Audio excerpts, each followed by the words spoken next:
Convicted fraudster Vicki Letele died late last night, 6 months after being granted compassionate release from prison. Diagnosed as terminally ill, the mother of three was initially denied compassionate release, but her family fought a very public campaign on her behalf, and the parole board granted release on compassionate grounds last November.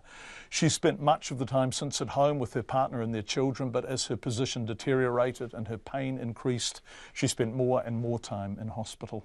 And her uncle, Ula Vetele, who led the campaign for her release, of course, said she went in again yesterday.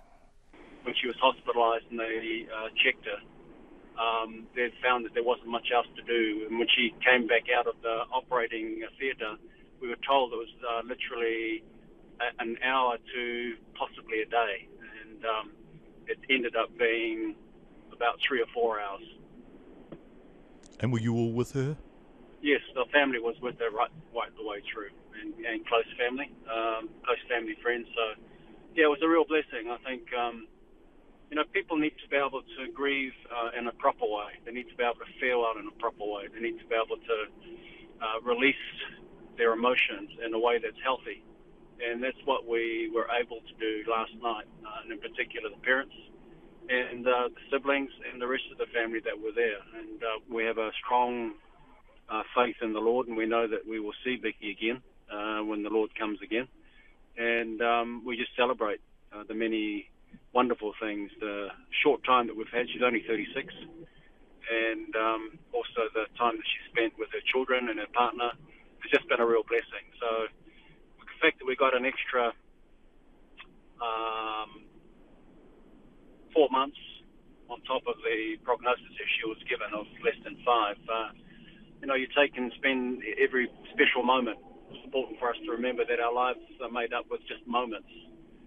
And she really maximised the opportunity to live her life with her partner and the children.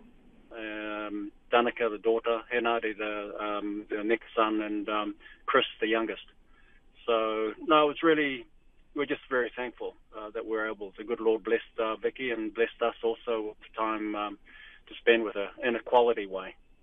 Ula, I've been looking at the original parole board decision from October, which was to decline compassionate release, of course, and it says, and I quote, "The time will inevitably come when her condition deteriorates to the extent that she requires hospice care, and at that time compassionate release would be appropriate." How long in real terms would that have given you with Vicki? Do you know that, Ula?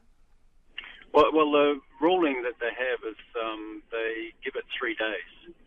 So when they know that the person's only got 3 days left to live, then they release them, and by which time they're pretty much comatose and are really unable to spend any form, shape of quality of life with the family.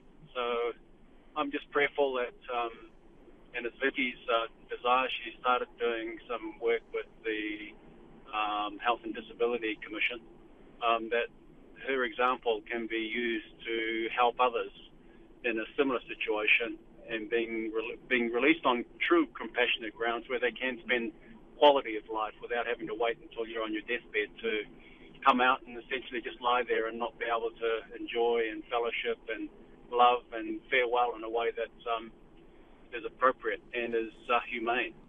Ula, how do we get the balancing act right here? The family had to lobby to get Vicki out. They had to lobby really hard. Now, she'd been sent to prison. No one denied her guilt.